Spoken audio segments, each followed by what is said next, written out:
All right, for you folks waiting online, we're going to get started in just a couple minutes. Thank you for being here.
Just a small one.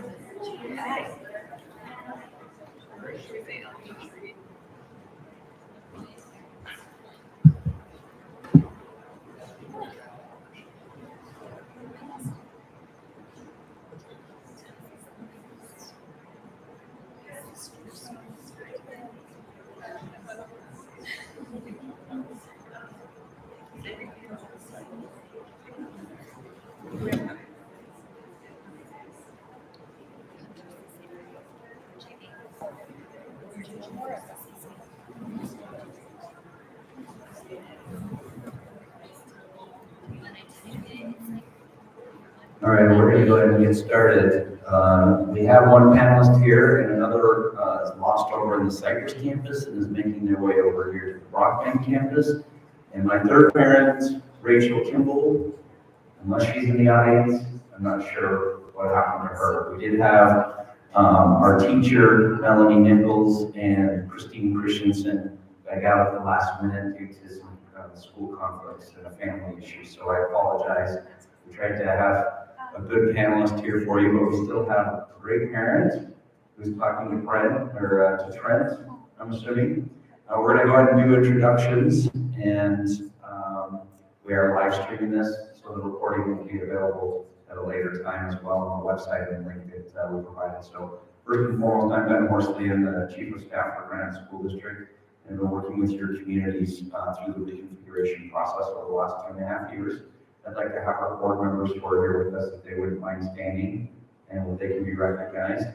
From my right, your left, the other way, we have Julie Jackson. We have Chris Wynn, who's our board vice president, and this is actually her area, portion of her area. Karen Winders all the way to the back, and Connie Burgess is right here, and then Kim Chandler is here in the very middle, and she also serves a large portion of this area. Not just this area, but also into the Braintree area. I'm assuming most of you are from the Cypress network. Is there anybody else here from one of the other networks, Hunter Junior and or Ranger? Great. You're all welcome either way, but just keeping that in mind. And Holly is going to come over here. I don't know where Trent is. He's texted me like 4 times today. He knows that I get here. But with respect to that, I want to be cognizant of your time. So I'm happy to address some general questions regarding the reconfiguration process, and then hopefully we can get started with our questions for our panelists. Is that Trent walking in? Hallelujah! We're so happy to see you. Everybody give Trent a round of applause. He's actually come from mountain to mountain. He has served in the West Valley community before at Valley Junior High. Don't sit down, sir. Your seat is up here. Oh, yes. Looks like we're in an award show. But now he's actually more recently at Churchill Junior High. And so he's actually, I'm going to let him introduce himself, and then Holly can introduce herself as well. There's one microphone for you guys to share. And then I have a microphone to offer up to our audience members. So just to give everybody an idea before they introduce themselves, kind of where we're at on this process. The original grade configuration for Cypress was a request for 912, and that was several years ago. And that came from the community as this process used to be engaged. We used to engage our school committee councils. They make a formal request. We go through about a year-long process to gauge community input, do a third-party survey, and then formally request that of the board. As part of that grade configuration, they knew they didn't have space in their traditional building to house 9th grade, so consolidation was proposed in order to meet the community's request in this particular area. So that's why we're in the Brockbank campus of Cypress High School, and they have worked through that process fairly well. I'm actually really impressed with what Cypress has done in engaging these two campuses together. But with the opening of the new Cypress High School, I hope there's some people who are very excited about that as much as we are excited about that. That was long overdue. And so that will be open. Feel free to clap. Make sure they hear you on the camera, right? That will be in the fall of 2025, and I just want to reassure everybody that is on schedule and looking very, very good. So we're very excited about that. But the board recently approved a boundary study and change in this area that will reopen Brockbank Junior High in the fall of 2025, because frankly, regardless of grade configuration, Matheson Junior, being the lone feeder for Cypress High School, has too many junior high kids in one place. And I have 2 junior high kids in my own home right now, and I will tell you 2 is too many that age range. So we definitely are excited about the opportunity to reopen Brockbank, and this would be the final piece of that puzzle, this recommendation to work through grade configuration. So we have been going and visiting school community councils over the last 2.5 years, and held several community meetings throughout last fall and last spring to answer questions. We did initiate a survey in the after Thanksgiving by a third party, and all those results are on that website that we shared the link to. And so I'm happy to address questions with respect to that. So we're kind of in the final stages of this before we go before the board, making a final recommendation on rate configuration at the March 12th board meeting. And so this is just a chance to address any questions or concerns. We do have our 2 panelists out of 5 here and I'm going to let them introduce themselves, and then we'll go ahead and open it up to your questions. Does that sound okay? And actually, would you mind doing your introduction again for our Spanish translation, because we have somebody new walking? Mi nombre es Virginia, ¿hay alguien en la audiencia que necesite traducción en español? ¿Pueden alzar la mano, por favor? ¿Nadie? Gracias. Very good. We want to make sure that we took care of any individuals who need Spanish translation, so I'll turn it over to Trent and Holly to introduce themselves. Hi, I'm Trent Hendricks. I'm currently the principal at Churchill Junior High. I worked for the district for a while, and then I was at Churchill as the assistant right before while we were working on reconfiguration, and then got moved to Valley Junior High, and then I've had the chance to come back to Churchill after the configuration. So I feel like it's been, I've got some good information of things that we found through that process. Sorry for my tardiness. I get a tardy slip, I guess, for today. Sorry, guys. Hi, I'm Molly Pedersen, and I am Mr. Hendricks is SEC chair, and I have 2 children that have gone through Churchill since it's been reconfigured. Just really open to answer any questions we have. We solicited a number of volunteers to participate in this panel, and frankly, it was difficult to find people who were willing to come with their own volition and answer your questions. So we're appreciative of these individuals' times. And again, excuse Melanie and Christine, our principal and teacher, who have a last minute school and family commitment comes through. So with that, we have general questions that I'm happy to answer, or if you're concerned about the process, one thing that's unique for every grade configuration is how a school works to implement that, right? And that should be done at the behest and with the engagement from the school community council and the community as a whole. But the similarities between all grade configurations is that process by which we engage those school community councils to determine what grade configuration should look like in their respective communities. So they might be different throughout our respective communities, but that process of engaging our schools and those communities for that final outcome is the same, and the expectation is the same as we work through grade configuration, possibly in this particular community. So with that, what questions do you have? And I'm happy to bring the microphone to you. Yes, thank you.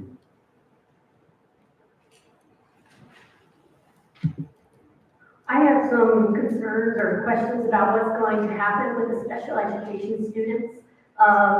Who is going to be taking over? Because I realize that it's already limited to how many people are available to even take these positions. And separating them from the elementary school to the middle school and high school, kind of trying to spread it out and take everybody from those. Where do those students get that attention that they need for that? You want me to take that or start? Okay. And feel free to chime in on how that worked in your respective communities. So that will actually be handled as part of the transition process through our special education department.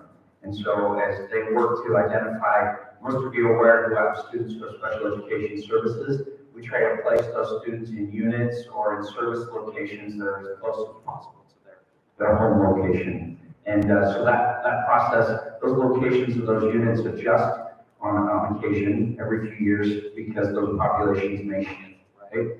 And so we would continue to address and work. We've obviously already reconfigured the K-5, 6, 8, 9, 12, and all the other networks. And so we would follow that same process by which we convert those units into middle school units and make sure that we're providing the appropriate services for free. So is it going to be like where they switch the schools depending on which services, or I know they're reconfiguring it now where with the elementary where they're gonna be doing that next year. Is that going to affect the middle schools of going to Madison or over here to Brockbank? Yes and no. I don't, it will have an impact. What type of impact, I don't know. And I will tell you that this is, as they're evaluating service patterns and supports and resources for junior highs, those were also, some of you may or may not be aware, we're kind of working for a change in service and model. That's not the type of program is what's pertinent, right? And so those will adjust. There's several different types of units that we provide. And those are currently under discussion regardless of grade configuration for how and where those services should be provided. So they're actually, at our last week's principals meeting that's held every month, they gave a reminder to the junior high principals, hey, we're going through this process. Please make sure you're communicating. So those will be adjusted regardless of grade configuration, if that makes sense. As much as we can. As you can imagine, hiring folks has been difficult the last few years. So our Board of Education went out on a limb and increased taxes to provide additional pay for support personnel. And there's obviously enhanced pay for classroom teachers or special education teachers as well. But that is where we continue to see deficiencies in terms of staffing. And so we're doing the best we can based on the limited resources that the state provides us. And we'll continue to do our best to make sure that we're fulfilling our legal requirements and providing quality care and services and support for those special education students. So I would suggest this. I'm going to give you my contact information, and let's put you in touch with the SPED associate director who's overseeing the secondary transitions, and let's make sure we get your question answered. Is that fair enough? Very good. Other questions? Either for me or for the panelists, right?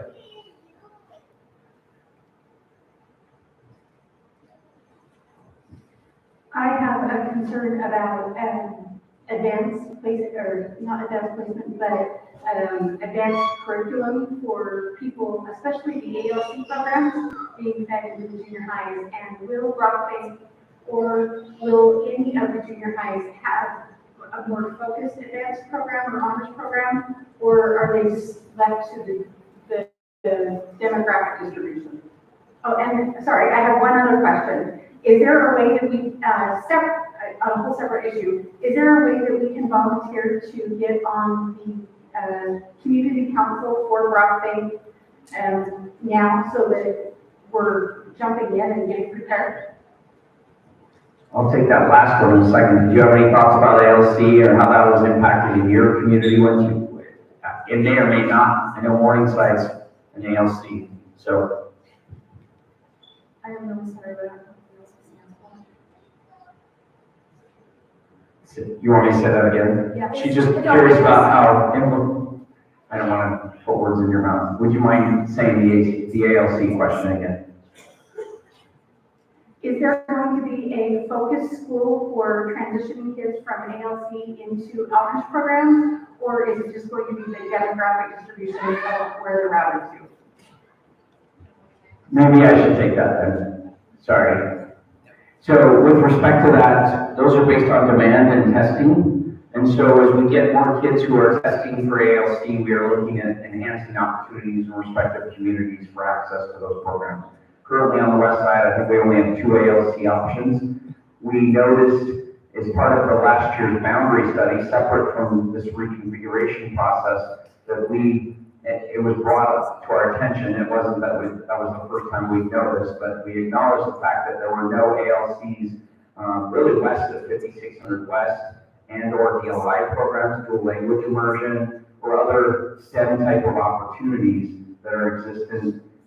Usually we try to centralize those programs and access, but it's a big valley, right? And so the district's cognizant of that. There was actually a survey that was sent out to this community, the Cypress community in particular, and unfortunately we didn't get a very good response rate despite putting it out to the general community about what types of enhanced programming they would like to see within their community.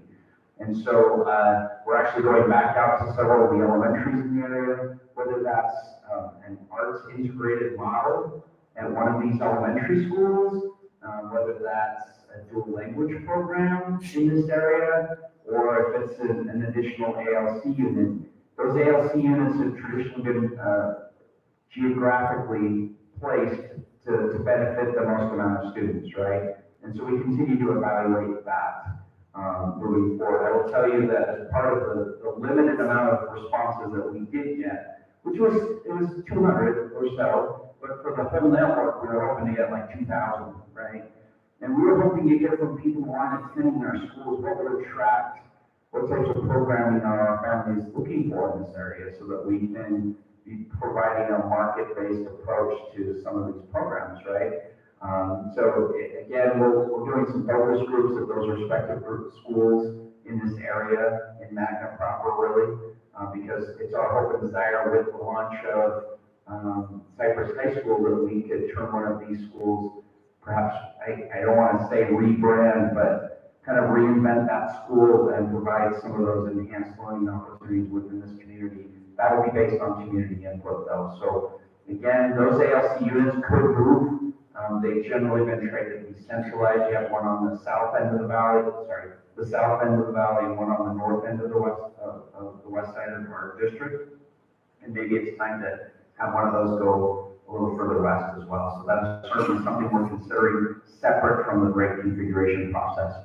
That being said, having, and Trent, you might be able to speak to this, having gifted and talented endorsed teachers is always something I think our junior highs are looking for. And I know that as a district, we offer help and support for teachers to get that credential as well, because we're always looking for those teachers so that when they do come out of that program and into a junior high, they're not just having opportunities for honors courses, but additional opportunities that might exist, right, for our high learners. Did that answer that question? Sure. Did you want to add anything to what I just said, Trent? I feel bad I'm doing all the talking. Well, no, you're wisely going ahead. The only thing I can say with it is when we reconfigured, both of those questions actually are similar to me at the special education and the ALC, right? Because they're special programs that require different, looking at how to fund those classes so they're smaller classes, essentially. And so for special education, they have a separate, what we call FTE, which is teacher to pupil ratio. And so for resource classes and then units, they have a ratio they use in order to fund those. And so I know that at Churchill, those considerations were made, and so teachers were put in places. When it came, what teachers moved up and what teachers stayed, that was partially the consideration, his background and endorsements in those areas. So not knowing exactly what that looks and sounds like for here, all I can say is that I know principals will look at the teachers that are available and first of all, kind of discuss and negotiate which teachers move where to fit the program needs that are available. Does that make sense? So that's all I can kind of speak about. Thank you for that. Let's do your follow-up question, and I'll talk about the school community council piece. Okay, hopefully this is quick and easy. So currently in place, there's not a specific place for ALC that they go to, it's just, you just look here. Right, so. For ALC, for those of you who don't know, our Gifted and Talented program, you test into that program, and then you're able to apply for the permit to make sure there's space available. And I generally have not seen families whose students are eligible who have not been able to be served, because we're trying to serve as many of those kids as possible. So simply a matter of getting tested into the program and then finding a spot in the location you seek to attend. Correct. It's so we can and do offer gifted and talented program. You know, electives or offerings. Generally, those come in the form of honors classes or advanced learning at the secondary level. So we try to make sure that the offerings match what the community is looking for, right? And so your input on that is pretty critical, right? Even if there's even in like a high school, this is a separate question from reconfiguration. we're always trying to provide a minimal amount of AP offerings, advanced placement, or honors courses because I want to make sure kids don't have to travel outside of their community to be able to participate in those types of offerings. And it's a difficult thing when you're trying to balance a schedule with a limited amount of teachers and whatnot. But so that's why we try to incentivize teachers to get a gifted and talented endorsement, so that maybe the bulk of their schedule is not slated to that, but they could offer, a school might have the opportunity to offer something like that, if that makes sense. Very good. So the other question was about, you want to jump on the Brockbank Junior High School Community Council. So under state law, we do have to hold an election for that process. So what will happen is about a year from now, we will actually appoint a principal for that school. It'll be in March or April of next year. And it actually might happen a little bit sooner with the new school offering, perhaps as soon as November and December. And once those individuals are replaced, we can actually hold a school community council election once we have an administrator. There is no building associated with that or a budget associated with that at that point. And that wouldn't happen until it actually formally reopens. But what we've done is constituted a school community council based on, and we can actually go out and hold an election with those who will be part of that new school population and have those parents start engaging with that principal on the things that they'd like to see. What we've discussed as part of this configuration process is Megan Madison, the principal at Matheson, just kind of running that show, gathering input if and when reconfiguration is approved by the board. It's a two process. So the first vote will be held potentially in March and then in April. Once that's approved, then we would start a transition process, most of which would be entailed with a lot of community feedback about what your community would like to see in a sixth grade configuration change. So is that a sixth grade hallway space? Is that the counselors down at one end of their building? And I'll let Trent speak to what that looked like at the schools he served in. And the key thing is here that we're providing a differentiated experience for each respective community, because grade configuration looks different in every community, right? And so our school community councils, the parents on that body really lead out that process and help steer us in the right direction to make sure we're providing what that needs to look like in their particular school community. So Megan will take the bulk of that work until she can hand the baton over to Brockbank's new principal. But I don't think it'll be too different between what Matheson community wants to see and what Brockbank community wants to see. But if there is, then there's an opportunity at that point for them to differentiate themselves, if that makes sense. Trent, did you want to add anything to that? Just about how grade configuration was and what kind of role your community played in that process, and Holly, you might have some thoughts on that as well. Well, first of all, thank you for serving or offering to serve on the community council, because I can speak to Holly being such a powerful voice for good in our schools. And you do have a powerful impact. And we as principals of schools, like I just can shout out every month, we collaborate and discuss things that are going on. And so your voice is heard and very valued. And then as far as resource allocation with the counselors, is that kind of part of it? Yeah, some communities do different things with that. Yeah, to me personally, what I know with the district is they generally try to allocate equally, right, based on students. And so most junior highs that I know have 2 counselors. I hope I'm not misspeaking, but that's generally the case. And based on average size, that's right. So all I know is that, I'll just say this, that we as principals meet as a group and discuss things with the superintendency. We just went over resource allocation, and there is very dynamic algorithms and things that are used to try to determine equity. So when considerations are made, there's a lot of input. And I know that at Churchill, when we did reconfiguration, there was multiple meetings that were used to balance and collaborate and understand the dynamics with each school so that they could set up a school for success. Yeah, I mean, I'll just say with Holly, she's been such a powerful voice, so yes, please join your community council as soon as possible. Did you guys use any sort of survey tools, or how did you get feedback from your community to address some of the things that they were looking for in grade configuration specifically here? Or was it just really, your council kind of directed that? So, and I have to speak fairly because I left kind of January while we were in the process, so I can't say too much after that. But I do know that yes, there was multiple modalities of getting information to really filter out the unique dynamics with our community, right? And so one thing we had at Churchill is we had the French DLI program, and so that was something that took a lot of consideration, a lot of collaboration with the different groups, understanding that whole program so that we could set it up for success. So the answer is yes. I don't know exactly how many surveys or whatnot, but I know that there's multiple meetings held and a lot of discussions throughout the process. Did you want to add anything on? Okay, I will give you another example really quick, and then we'll come back to this hand and another hand here. As I'm walking up here, I remember being in another network here on the west side as they were going through the Reconfiguration process. And a mother in one of these meetings, she said, "You don't understand, my kid is really small, and they fit in a locker." And I would not diminish that concern, right? I would not, I have a junior high kid, and I can tell you he does fit in a locker as well.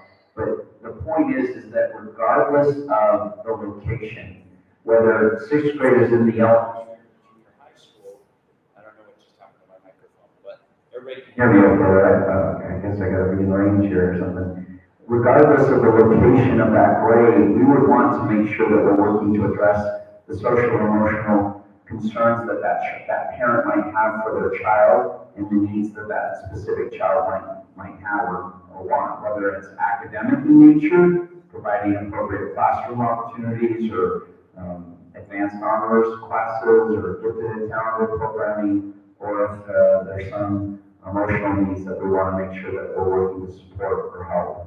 And so, I would hope that our principals, it would be my job as a district administrator to follow up with our local administrators and say, okay, you're going through this process, let's meet every kid when they come in this door and make sure that we're providing the appropriate supports. And the school community council obviously plays a significant role in that. My question is, what examples can you give us of how other junior highs have configured and brought sixth graders in to the junior high, and how that's set up for maybe how it looks different than the traditional junior high model that we've seen in the past? Does that make sense when I'm asking? Yeah, and I actually love that question because I have two children. One went through a while back. He's a 10th grader now in high school, and then I have a 7th grader currently at Churchill. And one of the things I really like about the 6, 7, 8 configuration is that there's a lot more freedom to be creative and have teams and advisories that are really targeted. One of the things that Trent's really worked hard on is bringing in the call group and really helping kids learn mindfulness in a way that makes sense. I always giggle when I pick my kids up from school though, because you're right, there's 6th graders who are 4 foot nothing. And then there are some 8th graders who are really tall, but that's just kind of how it is. I volunteer for dances, and I have to tell you, I love the 6, 7, 8 dynamic because they are all kind of goofy in their own ways. And I feel like Churchill's done a really nice job of teaming those kids. So every kid is known, and that's something that I think you could really do well here at Brockbank as well. And I'll just speak, I started my career in a behavioral unit. And then I've been mostly in junior high. I've kind of done some unique situations or settings, but mostly junior high. And I love junior high because I think it often does get seen as a forgotten year in many ways because of all the progression. It's kind of traumatic, to be honest with you. And one of the things we know research-wise is that relationships really matter. I definitely feel like, and I grew up in Idaho where we had more of this 6, 7, 8 model. I feel personally that it is much more supportive of the progression of where junior high kids are, because the 9th graders were in Churchill, the 9th graders were just so higher level mature. And I can only say that coming back to Churchill, some of the things like vaping and that will be around anywhere, and it's sad, but I hate to say it's just there. But I will say that when we lost the ninth graders, that dynamic really decreased, right? Because just that higher maturity and some of that teenage stuff was gone. So from the 6th to 8th grade, I think there is a higher, like meshing, like the needs mesh together more fully, especially social emotional. So I feel like we're able to target some of those areas way better because the ninth graders really did dangle. The other thing I'm going to say is that having the ninth graders physically go into the high school, we would constantly try to shape our ninth graders when they were in the junior high into the reality of the grades. And we always say grades matter in junior high. They do, but they really matter in ninth grade, right? And that is one of the biggest side effects that I think we saw as well, where it does shake them awake, where they feel like there's a real transition, and so they feel that, and then do wake up. Because oftentimes kids sink themselves in a hole in ninth grade, and then they're working credit recovery. So that to me is a big deal as well. And I think to speak to the sixth graders, one of the things that's been really nice for my children is they have more options as a sixth grader. So when they were if they were still in the elementary in sixth grade, they don't get to take some of these electives that give them an opportunity to kind of explore. I feel like 6, 7, 8 is when kids are trying to just figure out who they want to be and what they want to become. And having the sixth graders there just gives them more options. My daughter took a photography class last year. She's a sixth grader. But it was so fun for her to get taught by someone who is an expert in that field. She just wouldn't have had that at her elementary school. And I think that's another key point too. When I was in elementary as an assistant, they share you between 2 elementaries. One of the things that came up, it's like a weird vibration. One of the things that came up is like halfway through the 6th grade year when I was in elementary, we saw this huge increase in fights and stuff, and we fettered it out to the maturity level had suddenly ballooned in half the population and not half the population. And I'm saying that because 6th grade is also kind of a dangler year. And I feel like in correlation with what Holly just said, that having 6th graders have more options has been very helpful for those 6th graders to kind of grow out of their elementary years and get used to getting into junior high. And I know, I'm sure this will happen with the new school, but we work hard with what they call 6th grade success, where it's almost like also what they do for the 9th graders, which is freshman academy.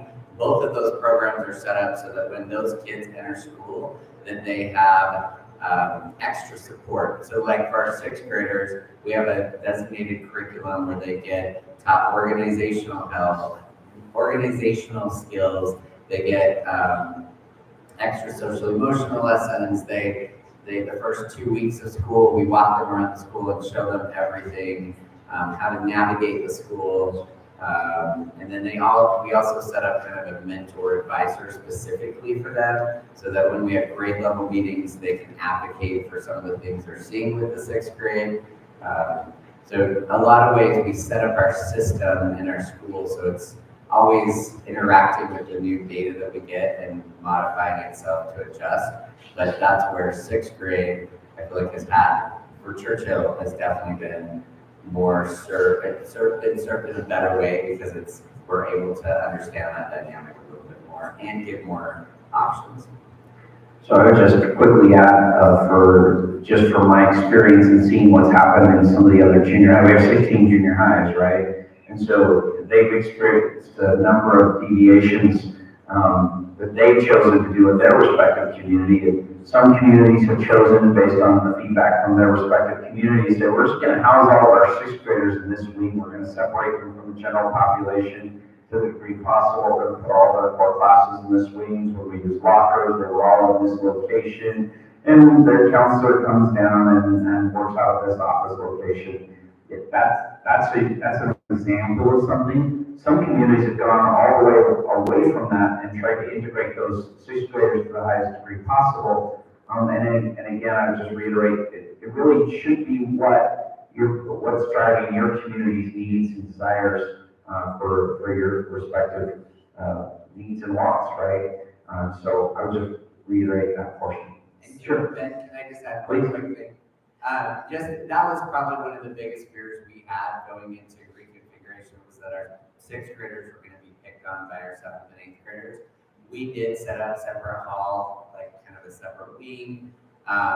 Truthfully though, for us, it has kind of melted away. We've decided that they absorb pretty well. We haven't seen major bullying issues and things like that. And so I will say that was probably the biggest fear, and yet when it happened, it didn't seem to ever come into fruition. So I would also add that some communities, I saw one that the eighth graders were assigned a sixth grade student to kind of mentor, and they were called a master, and I can't remember, whatever, aligned with their mascot, I can't remember, so they were a blank master, and so their job was to build that connection and that engagement to the school to kind of integrate that student in. Some of success, which is a similar offering where a kid goes to the same opening period every day, and they're building a relationship with a teacher to help guide them through the rigors of a middle school model. So I think a lot of our communities have tried to really develop an actual middle school model instead of a junior high, which is slightly different. So just kind of follow up probably for you, and future community council for both Madison, or so current there, but, and Brockbank, is you don't know what you don't know when you're setting up the model. So is there a way that we could get a list of different things that have been set up so that we know what we have to choose from? Does that make sense? That is an awesome idea, and I will go back out to our junior highs and work with the elementaries as well and identify what those resources are, and perhaps put a contact person at that respective school community that your council could then reach out to, and they can come to your school community council and talk to you about that. I know they would be super excited to do that, right, Trent? yeah, for sure. And I will say that us as principals are also always eager to collaborate. So I know that's where sixth grade success kind of came to be, is a lot of principals talk about what was working in their schools. So yeah, there's definitely, in education, we always plagiarize from each other. That's just the It works well at other places. We've even in previous configurations brought resources from Salt Lake School District and Canyon, which had already implemented this model. And Salt Lake always had that model. And so we made connections with previous school community councils to those resources as well. So I really like that idea. Thank you for bringing that up. I just happened to be on the community council of Oldhurst Junior High when we reconfigured. And one of the things that we wanted to do is really try to model what they were doing already at the elementary, which was to make sure we had the same teacher who was teaching all the sixth graders science, all the seventh graders English, all the seventh graders, in those core areas, so that those four could be a sixth grade team. That was really important to us because in our mind, that kind of still made it so that sixth grader didn't get lost in the junior high. They had a core group who was working with them. So it was just another idea I thought I'd share how things worked. Very good. That's a good thought. Question will come here, and then we'll come back up here. I have a couple of questions. When you talked about the average counselors for junior highs, are you talking about guidance counselors or social work? So I was talking about guidance counselors, and the junior highs that I don't want to misspeak, but I believe every junior high has 2 counselors. And that's based on an allocation ratio. Social workers and psychologists are based differently, and they'll say there's just never enough of them. So we work hard with our schools. I mean, some schools, because of, they try to use soft funds like land trust, which is what community council is over, to support that by adding an extra day with social workers, psychologists. They're generally harder to get to be in the building full time, right? And so they do get divided between schools. But again, principals, community councils, all that, we look at that. Like right now, I'm in the middle of staffing, and we're talking about the ways we want to fund things, and we look at our data to see what are the things we're seeing, and we constantly adjust things based on the current data. Because I think that's good to know. It's just like I was saying, your system has to be set up to be responsive and fluid, because no matter what, even after this transition, no matter how well you set it up, you're going to have findings and beautiful problems, and things that you discover and things that you want to shed based on your I just want to clarify, so guidance counselors would be based on a population, so the size of the school gets allocated a resource based on that. He's right about social workers and school psychs. They're allocated certain amounts, but then they will use their soft monies to enhance that based on what their individual school needs might be. So we say a lot of soft money, we're talking about TSSA funds, which are directed from the legislature directly to a school, and also land trust funds. Most of you are probably familiar if you're on the school committee council with what land trust funds are. So those again come back to the school committee council having a great influence. And I really like what he pointed out there, and I just wanted to make sure everybody heard that. Whatever you decide as a community, you're probably going to want to change after a year. You're going to see certain things that work well and things that didn't go like you wanted it to, and you're going to want to enhance and change and adjust those resources. And that's why having the school committee council and our principals listening to our communities is such a critical component of this process. And our specific school that we are in is not facing the overpopulation like some elementary schools in our area. And we do have an overcrowded junior high at the moment. We currently don't have ninth grade at our junior highs anyway. Can you tell me some of the benefits that we would see? Because from my viewpoint, I think we're losing some of the advantages that we have at our school with our sixth graders. We have an after-school Lego league that does not happen at Matthews and junior high, that does happen at our school. And we have an after-school play that everybody in the school can be in without signing out, and they don't have to use their elective credit to be in this play. And there's a lot of really great opportunities for our kids, and they really don't have very many elective credits at the junior high level.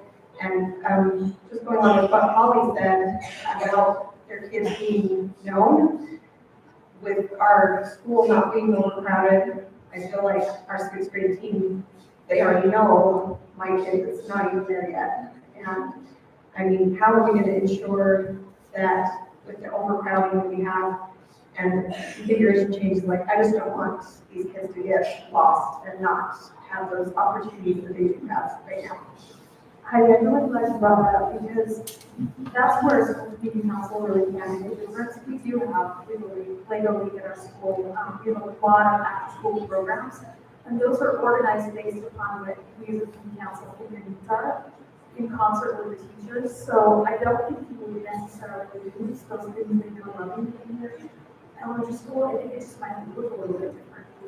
But I think if you could be involved from the beginning in that conversation, there's no reason why you would have to compromise the play or compromise having Lego League or some of those other things that really are not. Yeah, I'll further address that unless you want to say something else, Trent. Okay. Particularly in this particular community, I said particularly now 3 times in the last second there. You've got a junior high that it's not technically over capacity, but it's too many junior high kids, and we all acknowledge that, right? So we want to adjust that regardless of grade configuration and balance out that population. So as we work through population analysis process, so boundary adjustments and school closures, we're looking at what kind of the sweet spot for a respective school population based on what our goals are as a district, right? And that can change and differentiate depending on what you're looking for. And there are different grade configurations that meet the strengths of those goals or outcomes, right? So for us in elementary, we're looking for at least 3 teachers per grade level. That's been widely known in our school boundary and adjustment process. And what that equates to is at least 550, 600 kids. Now, if you get an elementary that's really over 800, now you've gotten to the other side where it's too big to some degree, right? And so some of these programs can't even function without at least 600 kids, DLI being one of them, right? Junior highs and high schools are no different. There's a sweet spot in there, and we've never nailed down exactly what it's not, 783 students. But we do know that 1,100 kids is a lot, right? But we also know that being down in the 500 or 600 range is too small for a junior high, and then you lose those elective opportunities that we're trying to maximize. And so it's safe to say that it's between 600 and 900 kids is probably the sweet spot for a junior high location. And so as we look to reopen Brockbank, hey Nicole McDermott, our board president, walked in, and I failed to acknowledge her too. And I also wanted to excuse our superintendent. I apologize. I left him at the legislature, and let's just say I feel like I'm in a better place. I won that deal tonight. So, and I was looking at his message there, so I apologize if I got distracted earlier. But to your point, there is a sweet spot in there. We do allocate personnel or the amount of teachers based on how many students you do have. And so if you're in that 500, 600 range, a lot of our schools started pushing for Reconfiguration because they didn't have enough elective opportunities. Bonneville Junior was a prime example. They were in the sub 500 range, and sometimes they get up to 520, and that meant that they only have enough teachers to have a part-time theater program and a part-time choral program, and they wanted to offer more than that to their kids. And so once they were able to get in the 700 range, that helped them with the additional allocation of teachers to be able to provide those full-time programs.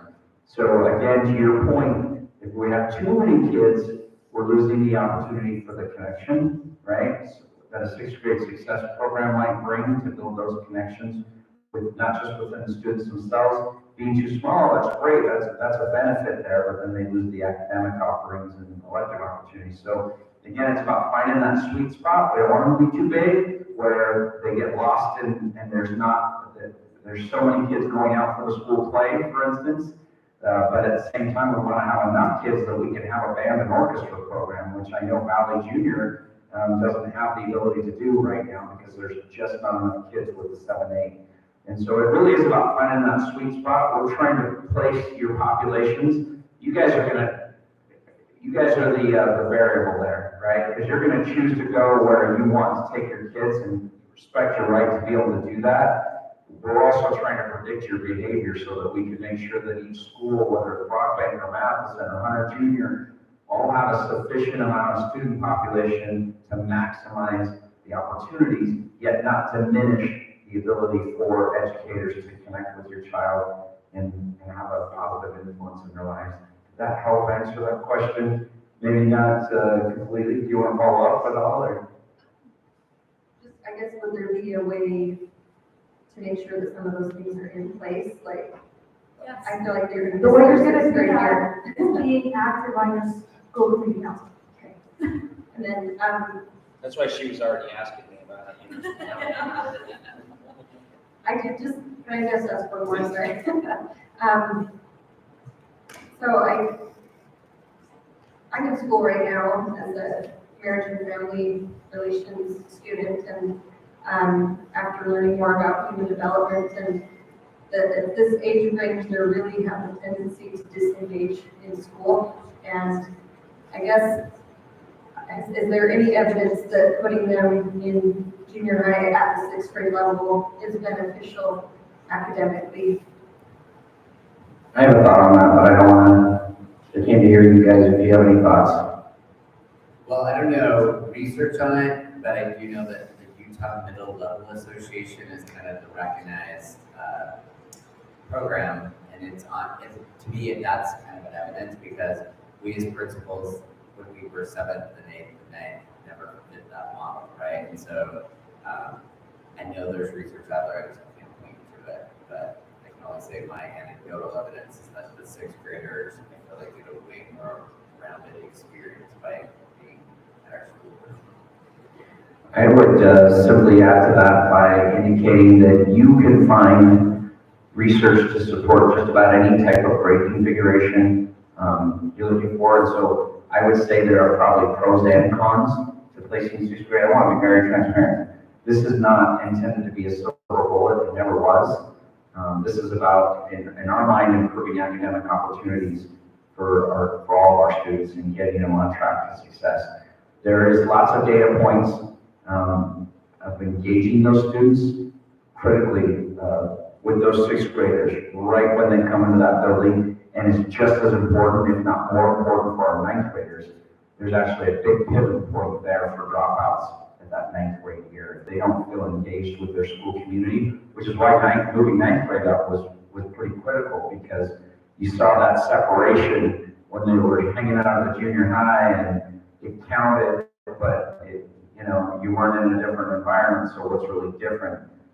We could see a difference in our graduation rates and the impacts there. And we feel like this is probably the best move in terms of our academic opportunities for those kids and engaging them at an early level. I will tell you that I've met very few sixth grade principals who are not excited about getting those stinky sixth graders out of their building. And having a stinky sixth grader myself, I can understand the concern from both angles. But having a really positive experience with their sixth grade, why would I want to? If it ain't broke, don't fix it, right? So again, being very open and honest about the pros and cons, but at the same time, if there's an additional opportunity here that might exist, how do we engage and connect that student at the sixth grade level in that middle school model? Does that help? We'll come over here, this gentleman. I just want to add one piece to that though. I want to also say, when you have a sixth grade model, you may get a teacher who doesn't connect well with your kid for whatever reason. And so one of the nice things about having sixth graders in more of a middle school model is you and somebody who said my kids get to have an opportunity to engage in different ways. So do I think every single teacher is equally awesome? No. But I will compromise for my kids to have a less awesome teacher for 45 minutes in the day versus all day every day. Does that make sense? So I'd like to build off of what Ivy said down here, a little bit about sixth grade going into the middle school. I have a brand new seventh grader this year, and he excelled in sixth grade. He loved it. He loves school. He comes to seventh grade, and he is lost in the wilderness. He's been bullied. There's mature content, like unbelievable stuff that I wouldn't want to be exposed to. I don't understand what the safeguards are for putting smaller kids into the middle of that. Like, how does that work? So I've got a kid that's should be old enough to handle it, yet he's not. I've got a whole bunch of other kids coming up, and it's concerning to me that they're going to go in there and just get destroyed. I mean, I'm hearing your stories of sunshine and happiness, but it's not bringing peace to my soul. Thoughts on that? I have a thought, but Well, yeah, I agree, and I mean, I think that's why you have to be a system approach to everything and understand that there's going to be dynamics as you go into this. My experience, though, 100% is that I feel like our sixth graders adjusted well, and I also feel like giving them that opportunity to get some pro-social skills and be around some of those older kids in some ways actually helped us set them up to get more resilience and kind of, for us as a system, to set up things to help bridge that gap more. Because part of that also is that if they go through elementary and then they get slammed into 7th and 8th grade, that's also problematic in some ways. So again, what we set up at Churchill is to set up like freshman success, or 6th grade success, to really work with mentor teachers so we are aware of each one of those individual kids and what's going on. And then, I mean, we are constantly fluid. All I can say that just now social emotional lessons came up on some things at our school, and we have looked at those, and our counselors are doing more social emotional lessons based on the current trend we're seeing in our school, right? And so, I don't know that that totally answers your question, but I do see where having them there to give them a little bubble while they go into teenage, to the full teenage experience has been helpful for us because we've been able to bridge that gap. And I'm not just sunshine, but if my kids were just dumped into a junior high and continued to operate like the junior high operated before, I would be a fan. So the reconfiguration, I think what really mattered is restructuring and saying 6, 7, 8 is going to be a totally different experience than what we've done previously because we're going to do business differently. And that's what I see at Churchill when I walk in. I would just add to those comments and say, as we work to implement reconfiguration, it better not be business as usual. There's a couple of components here that are totally within the realm of the school and its ability to impact and change. And some of these are community impacts that, frankly, I don't want your 7th grader, your 8th grader, your 9th grader, your 10th grader being exposed to any grader being exposed to some of the content that we're seeing in our schools. And I had somebody ask me the other day on safety team why we're allowing this social media account to perpetuate. I don't have the ability to shut off social media. That's just not something the school district has any authority over, right? We go through and we try to report accounts. This goes back to your question a little bit. There are some dynamics that are totally separate from the school itself that are having a completely negative impact on this age and this group. Some people think that we go to junior high to learn the swear words, right? And more importantly, or less importantly and more alarmingly, is the other types of content that our children are being exposed to that have nothing to do with the reconfiguration but everything to do with what we're allowing our kids to have access to. So one thing that I do as part of my job is go out and do digital safety presentations. I talk to community and parents. When my kid came home and asked me for Snapchat, I got on social media and chided all my neighbors for putting the peer pressure on my kid to have that access to that, right? Because he wouldn't be asking me if his friends weren't interested in those kind of things. And these are things that, regardless of grade configuration, I'm interested in.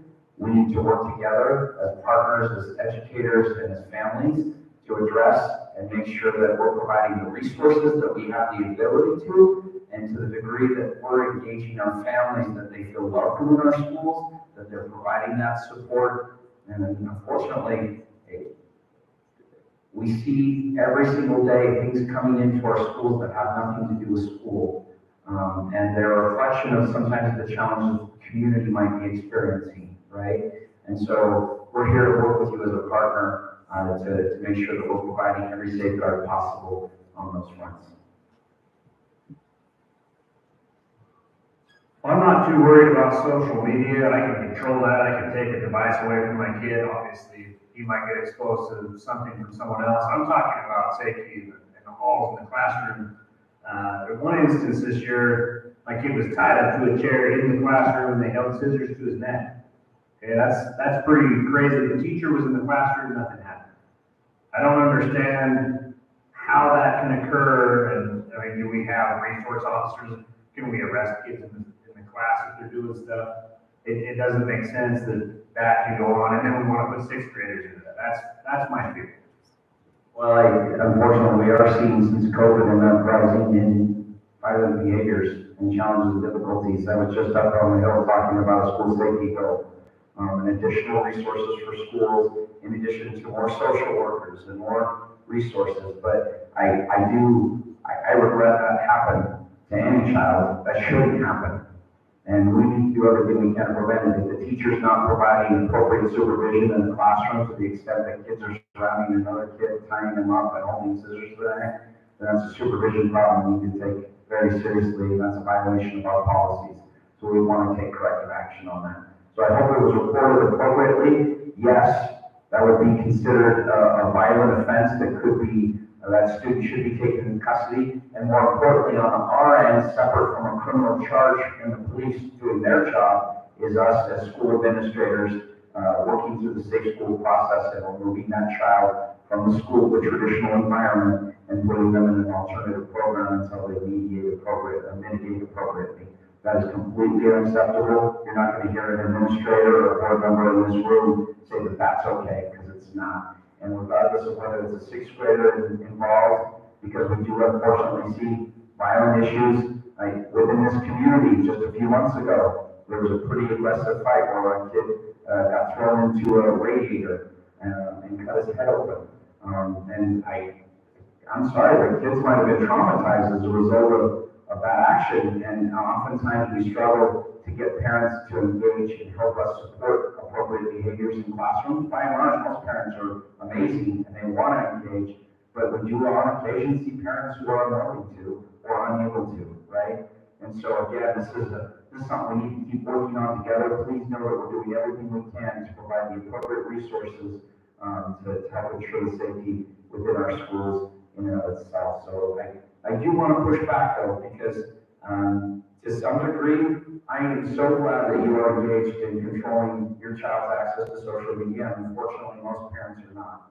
And if you look at the number of behavior issues that we see on a daily basis, and I'm looking at a junior high administrator, we did some informal survey work in behalf of the legislature, and we found that 50+% of our administrators' time is spent on dealing with issues that were promulgated or continuated, I made up a word, how about that?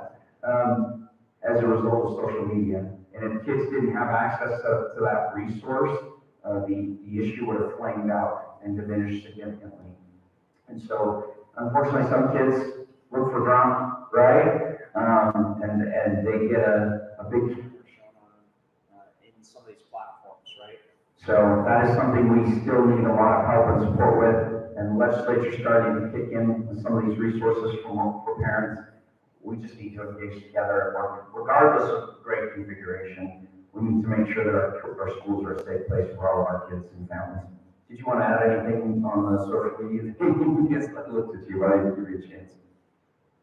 I mean, I think what Ben's saying is a universal problem that is entering our schools for sure, and it's something that is impacting. We're currently looking at this just to get rid of cell phones during our lunchtime, and it's been a debate, but I do see our community council meeting because it does exacerbate problems. I can't speak for what happened in that classroom, but I would almost put money down that it does tie, I would bet there was video or some things that tied back to some of that. And then to be said with what happened in that classroom without being there, yes, schools do have school resource officers. I can tell you that as a principal, those kind of things hurt your heart. I mean, and I will say that most of our principals have children and have children in school, so I can't speak to that particular thing, but I know they work hard to go through to make sure there's punishments and consequences appropriately so that the school is as safe as possible. And I'm happy to follow up with you individually to make sure our process was followed in terms of ensuring your student safety and the consequences were appropriate for the students involved.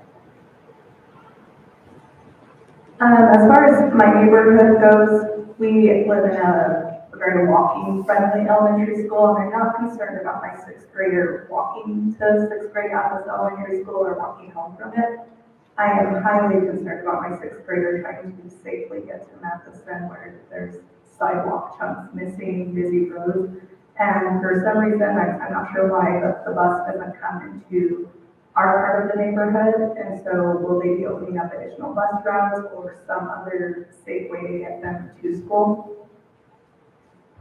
This is an excellent question, and it's part of the transition process in and of itself. We did approve the boundaries for what will constitute the new Brockbank and Matheson junior highs and the respective feeders, and any adjustments that were made there. There was a handful of schools that are going to have their boundaries adjusted in the elementary level. One of the goals that, as we work through those boundary adjustments, is always trying to provide a walkable community to the highest degree possible. We can take into consideration adequate access to crosswalks or where the safe walking routes could possibly be.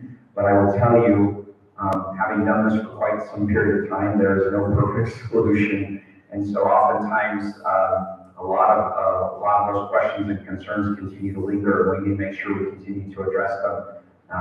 Particularly, it's going to be helpful for the school community council level. Again, I keep coming back to that. But Megan Madsen, as she works through a new safe walking route plan, we've asked her if and when this goes through to immediately start engaging the entire Madsen community on what Brockbank's new safe walking routes are, but more importantly, with the changes in the boundaries, getting that Madsen's plan up to date.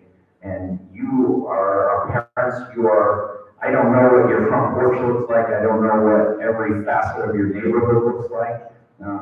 We know a lot, but we don't know everything. And so your engagement on some of those issues, we then take that as part of the safe walking route process, and we'll engage with the Magna Metro Township and Unified Police and make sure that we have crossing guards in the right places and of the appropriate supports. I will tell you that a heavy consideration for the new math and Brockbank boundary was trying to limit the need for kids to cross 3,500, being one of the busier streets in the area. But you do have some north-south streets that we have concerns about moving forward, and we'll continue to work on those safety issues as part of the transition process.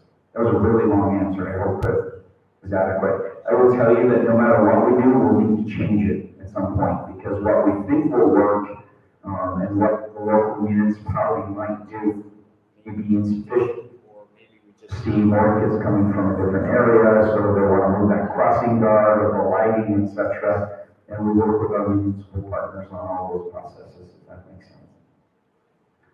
Did you guys want to mention safe walking routes? Was that something you had to take into consideration as you thought about your, feel free to.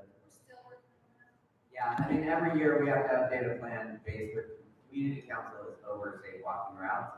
So we look at a map and we go through the map. We're literally working on it this month because we're turning into the local elementary that is having some discussion about some of their safety zones. And so, yes, that is a huge part of community council's task.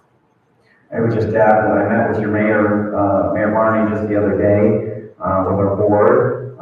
And one of the things that we were discussing were the enhancements that UDOT's going to make to Cordero coming out of that new area where the school will be, making sure that 10 turn access for kids to. So those kind of conversations, whether it's at the high school level, the junior high, the elementary, those are just an ongoing process. And we have a gentleman by the name of Stephen Thompson who oversees all of our safe walking routes and has all contacts for the local police agencies as we work through to make sure that we're providing, whether it's the educational community providing the local municipality with the core information to make good decisions. We need to continue to engage on that. We have gone for a little over an hour. We started late, so I'm sensitive to the fact that we wanted to make sure we got a full hour in. Why don't we take one or two more questions and then we'll wrap up formally. But I'm happy to hang around and answer any questions. I want to point out we still have here. And I'm sure they would be so happy to hear your thoughts or share any questions you might have as well. So we'll go to that point. I want to be respectful of our panelists' time. I know we only got two, but I think we got a double deal, like a big bang for our buck. So I thought they've done a great job for us. So two more questions. We had a hand over here, and I thought I saw. Okay, it's you.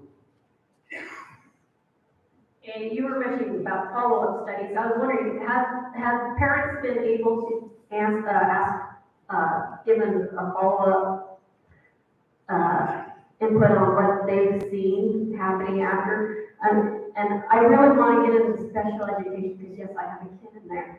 And I always feel like we're the last that ever gets thought of when things get changed. And I want to know what parents are saying about that. Are we seeing any input from them? Because a lot of them are developmentally behind even on understanding it. I can see my kid just being bullied by something else and not realizing he's being bullied. And the changes with inclusion and everything, like my his elementary school, wonderful, does a wonderful job with inclusion, but I hear from different parents that services have disappeared, inclusion's disappeared, and everything, communication's disappeared once they hit the middle school and high school level, and there really isn't much for them and their families.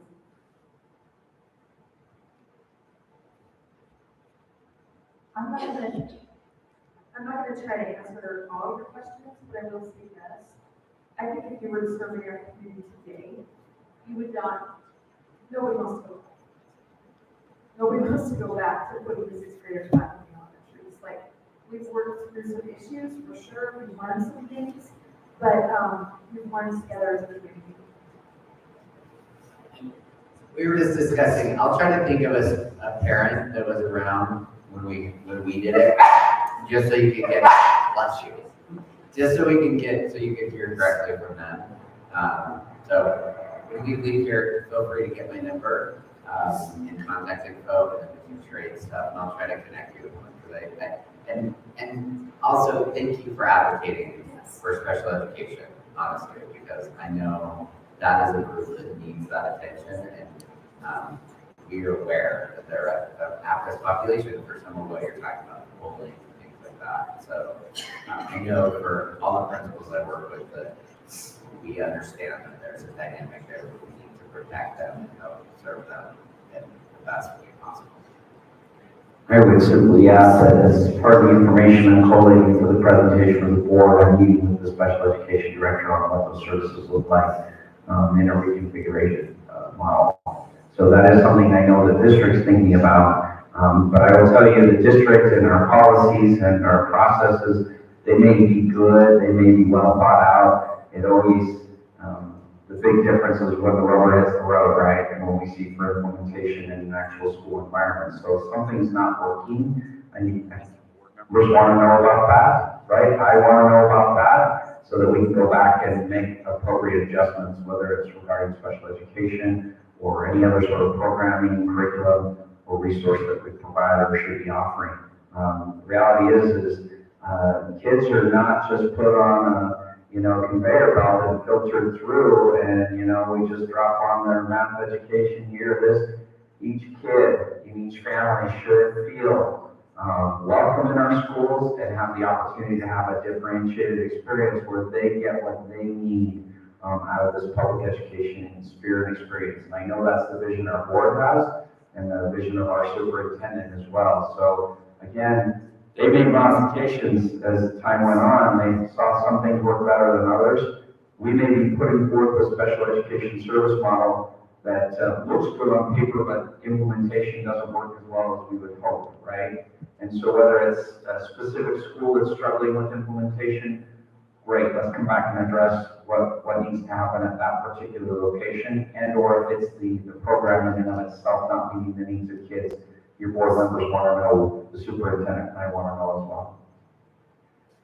My board president has a question or a thought, so.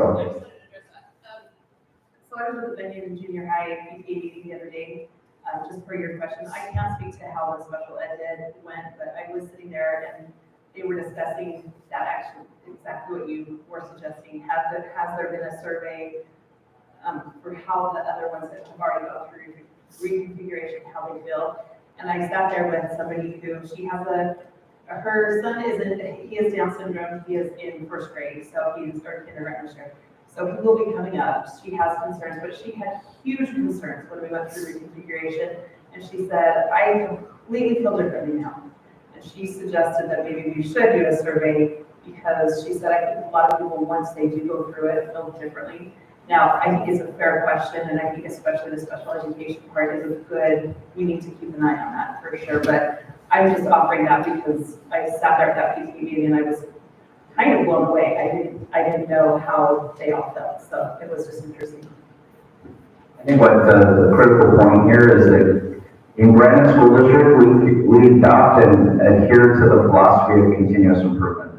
And you can be doing something really well, that doesn't mean everything's perfect at any given time. And so we're always looking to modify or enhance what we're doing. We know that there's always room for growth and improvement. I'm going to give you an email address. You should have received it as part of the email, but just customerservice@graniteschools.org is the generic email that comes to me and several other individuals and the school leadership improvement directors, those who supervise schools. And so if and when you see an issue that's cropping up, regardless, we are asking, if you do not feel like your school is listening or adhering to concerns or challenges or problems, please let us know so that we can work and provide support for your child and your student all along this way. We want to make sure they're having a positive experience. So we'll take this last question and then break up formally. We'll still be together. I just have a quick question, kind of regarding how you said we've got school choice and multiple different places to go to. My child's pathway right now currently is kind of a split meter, and this grade configuration is going to make the decision of where we need to go a little bit more, coming up faster. So with that, I've been looking at school websites and things like that, and I'm wondering if you have any other suggestions or any other possibilities about ways to look up the resources and electives and things they have at the school, because I don't feel like I get a full inclusive picture of how each junior high is to be able to choose ahead of time. So we have compiled a school choice directory, and we've asked our principals, our schools to provide us with different resources of things they would like highlighted on that page. So if you actually go to the main website, graniteschools.org, and then there's a parent and family resource guide, Luke gets linked there, right? And if it's not, it will be tomorrow, right? Yes. See, he gave me a thumbs up, he's all over it. So we're still collecting and collating information from respective schools on that. So if there's something that's missing, you can let me know, and the other piece of that is simply call a principal. Go visit the school. And if you get a principal who's not responsive, I'd like to know that too, right?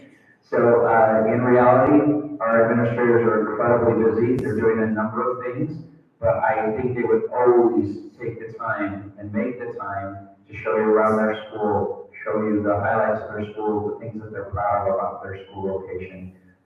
So I have asked our school administrators in this area as part of the reconfiguration process that especially our junior highs to start making their presence known at the feeder elementary schools. Start building those relationships, start getting to know your families and your parents a little bit better. And that's a huge ask, especially a junior high principal. I mean, our high school principals are used to working 12, 14-hour days, right? And it's a little less intensive for a junior high principal. And I don't know what elementary principals do after 3 p.m. I'm just kidding. They work very hard. But they don't generally have activities and other things in the evening like our secondary schools do. But the best way to get a feel for a school is to go talk to your school administrator. And you'll get a quick feel, just walking around with them for 5 minutes, what that school's all about. And I will tell you, you guys walk in your schools all the time. I walk into school, 87 different schools in Granite School District, right?